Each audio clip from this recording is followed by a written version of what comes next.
Big boss season 12ರ 13ನೇ ವಾರ family round ನಡೆಯಲಿದ್ದು, big boss ಮನೆಯೊಳಗಿರುವ 11 ಸ್ಪರ್ಧಿಗಳ ಫ್ಯಾಮಿಲಿಯಿಂದ ಅವರ ಫ್ಯಾಮಿಲಿಯವರು ಸ್ಪರ್ಧಿಗಳನ್ನ ಹುರಿದುಂಬಿಸಲು ಬಿಗ್ ಬಾಸ್ ಮನೆಯೊಳಗೆ ಬರಲಿದ್ದಾರೆ. ಹೌದು, 12ನೇ ವಾರದಲ್ಲಿ ಗೆಸ್ಟ್ ಆಗಿ ಬಿಗ್ ಬಾಸ್ ಮನೆಯೊಳಗೆ ಬಂದಿದ್ದ ಚೈತ್ರ ಹಾಗೂ ರಜತ್ ಅವರು ಬಿಗ್ ಬಾಸ್ ಮನೆಯಿಂದ ಹೊರಬಂದಿದ್ದು, ಸದ್ಯಕ್ಕೆ 11 ಸ್ಪರ್ಧಿಗಳು ಬಿಗ್ ಬಾಸ್ ಮನೆಯೊಳಗಿದ್ದಾರೆ. ಹೌದು, ಗಿಲ್ಲಿ, ಕಾವ್ಯ, ಧನುಷ್, ಅಶ್ವಿನಿ ಗೌಡ, ಸ್ಪಂದನ, ಮಾಳು, ರಾಶಿಕಾ, ಸೂರಜ್, ರಕ್ಷಿತಾ, ರಘು ಹಾಗೂ ಧ್ರುವಂತ್ ಈ 11 ಸ್ಪರ್ಧಿಗಳು ಬಿಗ್ ಬಾಸ್ ಮನೆಯೊಳಗಿದ್ದು, ಈ 11 ಸ್ಪರ್ಧಿಗಳ ಮನೆಯಿಂದ ಅವರ ಫ್ಯಾಮಿಲಿ ಮೆಂಬರ್ಸ್ ಈ ವಾರ ಬಿಗ್ ಬಾಸ್ ಮನೆಯೊಳಗೆ ಬರಲಿದ್ದಾರೆ. ಹಾಗೆ 13ನೇ ವಾರ ಫ್ಯಾಮಿಲಿ ರೌಂಡ್ ನಲ್ಲಿ ತಮ್ಮ ಫ್ಯಾಮಿಲಿಯನ್ನ ಮೀಟ್ ಮಾಡಲು ಸ್ಪರ್ಧಿಗಳು ಟಾಸ್ಕ್ ಅನ್ನ ಆಡಿ ಅದರಲ್ಲಿ ಗೆದ್ದ ಸ್ಪರ್ಧಿಯ ಫ್ಯಾಮಿಲಿ ಮೆಂಬರ್ಸ್ ಮೊದಲು ಬಿಗ್ ಬಾಸ್ ಮನೆಯೊಳಗೆ ಬರಲಿದ್ದಾರೆ.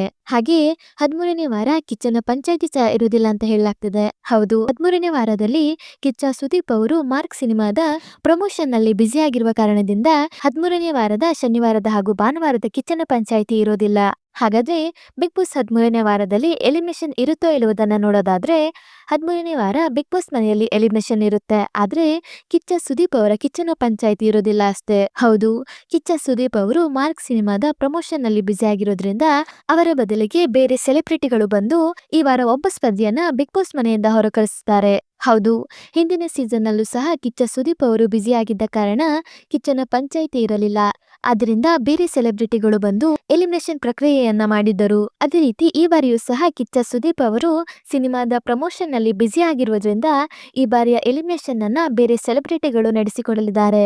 ಅದರಿಂದ 13ನೇ ವಾರದ ಫ್ಯಾಮಿಲಿ ರೌಂಡ್ ನಲ್ಲಿ ಬಿಗ್ ಬಾಸ್ ಮನೆಯೊಳಗಿರುವ 11 ಸ್ಪರ್ಧಿಗಳ ಫ್ಯಾಮಿಲಿಯಲ್ಲಿ ಯಾವ ಫ್ಯಾಮಿಲಿಯನ್ನ ನೀವು ಮೊದಲು ನೋಡಲು ಬಯಸುತ್ತೀರಿ ಎನ್ನುವ ನಿಮ್ಮ ಅನಿಸಿಕೆಯನ್ನ ಕಮೆಂಟ್ ಮೂಲಕ ತಿಳಿಸಿ. ಹಾಗೆ ಬಿಗ್ ಬಾಸ್ ಸೀಸನ್ 12ರ ಗ್ರ್ಯಾಂಡ್ ಫಿನಾಲೆ ಇದೇ ಜನವರಿ 17 ಮತ್ತು 18ರಂದು ನಡೆಯಲಿದ್ದು, ಈ ಸೀಸನ್ ನ ವಿನ್ನರ್ ಆಗಿ ನೀವು ಯಾರನ್ನ ನೋಡಲು ಬಯಸುತ್ತೀರಿ ಹಾಗೂ ಟಾಪ್ 6 ನಲ್ಲಿ ಯಾರೆಲ್ಲ ಇರ್ತಾರೆ ಎನ್ನುವ ನಿಮ್ಮ ಅನಿಸಿಕೆಯನ್ನ ಕಮೆಂಟ್ ಮೂಲಕ ತಿಳಿಸಿ. ಹಾಗೆ ಈ ವಿಡಿಯೋ ನಿಮ್ಗೆ ಇಷ್ಟ ಆಯ್ತು ಅಂದ್ರೆ ಈ ವಿಡಿಯೋಗೊಂದು ಲೈಕ್ ಮಾಡಿ ಮತ್ತು ಶೇರ್ ಮಾಡಿ. ಮತ್ತು ನೀವು ನಮ್ಮ ಯೂಟ್ಯೂಬ್ ಚಾನಲ್ ಅನ್ನ ಇದುವರೆಗೂ ಸಬ್ಸ್ಕ್ರೈಬ್ ಮಾಡಿಲ್ಲ ಅಂದರೆ ಈಗಲೇ ಸಬ್ಸ್ಕ್ರೈಬ್ ಮಾಡಿ. ವಿಡಿಯೋ ನೋಡಿದಕ್ಕೆ ಧನ್ಯವಾದಗಳು.